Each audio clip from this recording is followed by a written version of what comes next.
Baiklah, kita akan lanjutkan, yaitu bagaimana kepercayaan masyarakat Arab sebelum Islam datang. Jadi masyarakat kota Mekah sebelum mereka menyembah berhala dan bebatuan, ya, patung, adalah masyarakat penganut ajaran tauhid. Artinya mereka masih murni ajarannya, yaitu dengan agama tauhid, ya, yang dibawa oleh Nabi Ibrahim alaihissalam. Jadi yaitu agama yang mengajarkan kepercayaan dan menyembah hanya kepada Allah Subhanahu wa taala yang Maha Esa, yang Maha Satu, ya, atau Esa. Kemudian ajaran itu diteruskan oleh Nabi Ismail selaku putra beliau, putra Nabi Ibrahim. Di antara sejumlah ajaran dan kebudayaan yang terasa, kebudayaan Islam yang masih terpelihara sampai detik ini, yaitu seperti Ka'bah, ya, yang ada di Mekah sana, kemudian makom Nabi Ibrahim, kemudian peristiwa kurban. Nah, setelah wafatnya Nabi Ismail, terjadilah keputusan risalah. Artinya kenabian saat itu terputus, ya, masih dalam zaman fatrah. Akhirnya mereka menyembah selain Allah Subhanahu wa taala.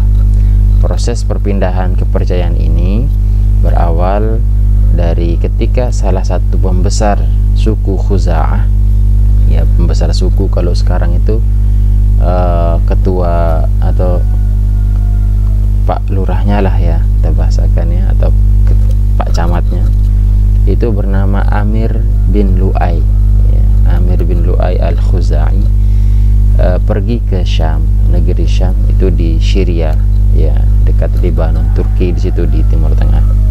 Di kota itu dia melihat penduduk kota Syam melakukan ibadah dengan menyembah berhala.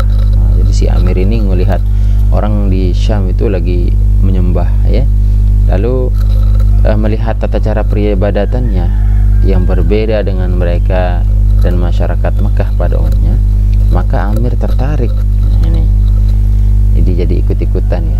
Amir ini tertarik untuk mempelajari dan mempraktikkannya untuk keperluan ibadah tersebut. Maka Amir bin Lu'ay meminta sebuah berhala, ya, dari suku Amalikah, ya, kita bahasakan. Dari suku inilah sebagai kenang-kenangan dan akan dijadikan sebagai alat perantara dalam peribadatan masyarakat Mekah. Jadi si Amir ini akan membawa, ya, berhala yang dari suku Amalikah ini untuk dibawa ke Mekah untuk si Amir bin Lu'ay ini menyembah, mendekatkan diri pada Tuhannya. Berhala yang dibawa Amir diberi dengan nama Hubal. Nah, inilah latar belakang, ya, yang namanya berhala Hubal. Jadi berhala Hubal ini berhala paling besar di kota Mekah itu, yang mengelilingi Ka'bah sebanyak 360 berhala, ya, seperti berhala lain itu Lata, Uzza, Mana, dan lain sebagainya. Nah, jadi Hubal itu yang paling besar, itu yang dibawa oleh siapa? Amir bin Lu'ay. Nah, ini perlu kalian ketahui, anak-anak semua. Selanjutnya, bagaimana tata cara peribadatan mereka, cara ibadah mereka menyembah berhala seperti apa. Nah, ini adegan bukan untuk ditiru, ya, atau materi ini bukan untuk ditiru, cuma kita mengilmukan. Adapun caranya, pertama meminta, itu salah ketik, ya, Bapak, ya, meminta pertolongan kepadanya. Nah, jadi mereka masyarakat Arab, ya, yang diketuai oleh Amir bin Lu'ay tadi meminta pertolongan kepada berhala. Nah, ini sesuatu yang bodoh dan sangat menyesatkan, ya. Nah, ini jangan ditiru. Kemudian berdiam di sisi berhala, mereka berdiam, kemudian berlindung kepadanya, memuji-muji dan minta berhala tersebut. Nah, minta kepada berhala. Nah, seperti yang kalian lihat di gambar. Kemudian ketika berhaji, mereka bertawaf mengelilingi berhala-berhala tersebut. Jadi ada istilah haji juga mereka, ya. Kemudian mengelilingi berhala-berhala tersebut dan bersujud kepadanya. Bahkan dalam Al-Quran itu mereka yatawafun, mereka bertawaf sambil bertepuk tangan, kemudian mohon maaf tidak menggunakan sehelai kain pun dalam badannya, alias telanjang. Ini kebodohan mereka lah kita bahasakan. Bukan bodoh dari segi peradaban ilmu, namun keimanan yang tidak ada. Kemudian mereka mendekatkan diri kepadanya dengan memberikan berbagai sesembahan.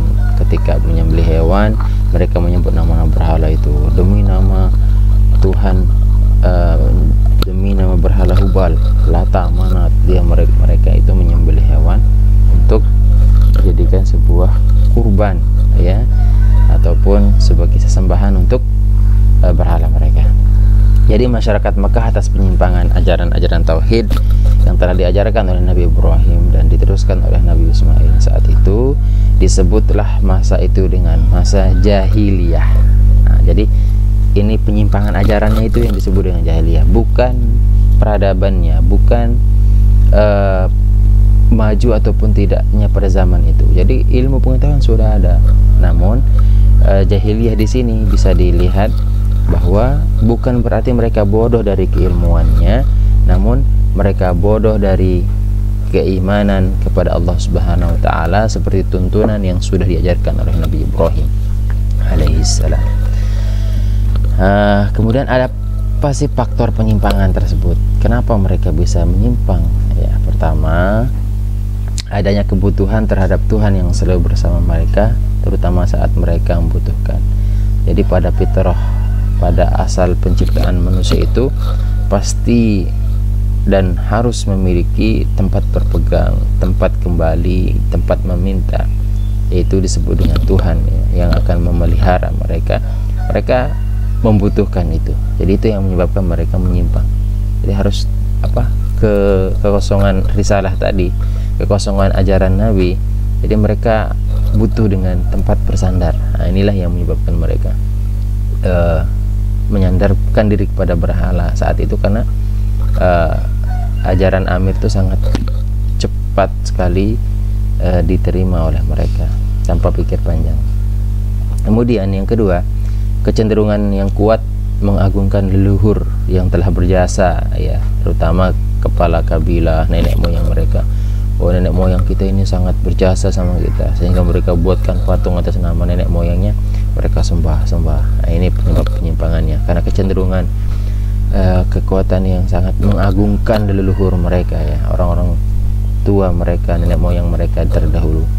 Kemudian yang ketiga, rasa takut yang kuat yang untuk menghadapi kekuatan alam yang menimbulkan bencana, mendorongkan mereka mencari kekuatan lain di luarnya, ya, di luar Tuhan. Artinya ketika ada bencana paceklik, kekeringan, ya, ataupun sejenisnya, itu mereka harus punya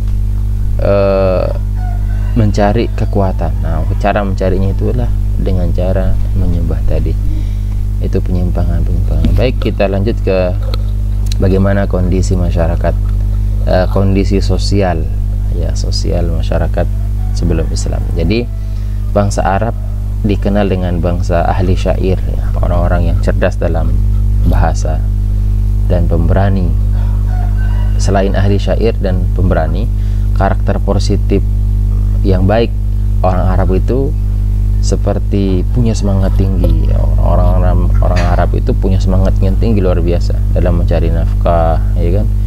Kemudian sabar menghadapi kekerasan alam ataupun suasana lingkungan mereka, mempunyai ketahanan fisik, tubuh besar, kekar, ya, itu ciri-ciri orang Arab yang baik, ya, tentunya, ya.